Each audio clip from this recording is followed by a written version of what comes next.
In Phase 1 of Season of Discovery, every class will have new abilities they can unlock by finding discoveries during their adventures. These discoveries will unlock runes that can be applied to specific gear slots, which in Phase 1 are chest, legs, and gloves. Due to Blizzard's decision not to hold any public testing for this new game mode, how you'll unlock each ability is for you to discover on your own. As we prepare for the launch of Season of Discovery later this week, you might want to familiarize yourself with these new abilities available to your class. So let's take a look at all the runes that will be available to discover for Druids.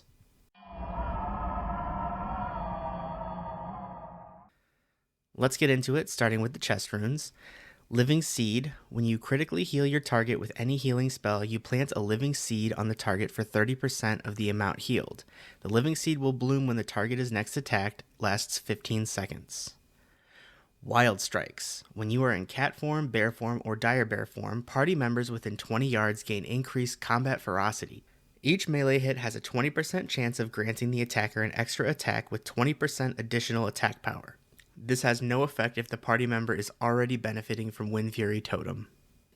Fury of Stormrage. Reduces the mana cost of Wrath by 100%, and each time you deal damage with Wrath, you have a 12% chance for your next cast of Healing Touch within 15 seconds to be instant. Survival of the Fittest. Reduces the chance you'll be critically hit by melee attacks by 6% and reduces all damage taken by 10%. Damage taken reduced by an additional 10% while in bear form or dire bear form. And for the leg runes, we have Star Surge. Launch surging stellar energies that causes arcane damage. Star Surge benefits from and triggers most talents and effects that trigger or benefit from Wrath or Starfire. Life Bloom. Heals the target over 7 seconds. When Life Bloom completes its duration or is dispelled, the target instantly heals and the druid regains half the cost of the spell. This effect can stack up to 3 times on the same target. Skull Bash. Charge to a target within 13 yards and bash the target's skull, interrupting spellcasting and preventing any spell in that school from being cast for 2 seconds. Shares a cooldown with Feral Charge. Savage Roar. Finishing move that increases physical damage done by 30% while in cat form. Lasts longer per combo point. And for the glove runes, we have Sunfire. Burns the enemy for nature damage, and then an additional amount of nature damage over 12 seconds. Lacerate. Lacerates the enemy target, making them bleed for damage over 15 seconds, plus 20% weapon damage per existing application of Lacerate on the target. Causes a high amount of threat. This effect stacks up to 5 times on the same target. Wild Growth. Heals all of the target player's party members within 40 yards of target player for a certain amount over 7 seconds. The amount healed is applied quickly at first and slows down as Wild Growth reaches its full duration. Mangle.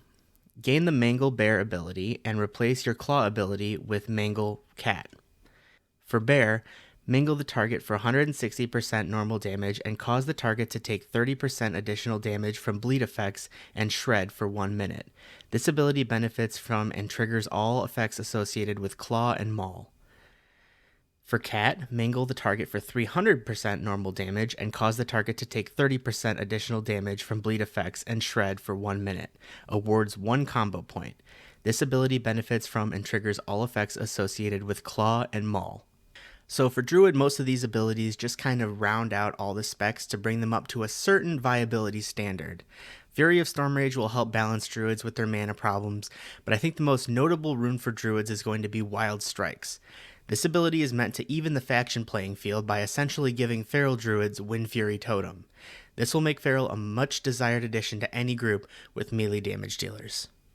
That's it for this video. Which of these runes are you most excited for? I know I'm excited to see how all of them perform and which ones end up being the best in slot for each spec. Feel free to share your own plans for Season of Discovery in the comments and like the video if you enjoyed it.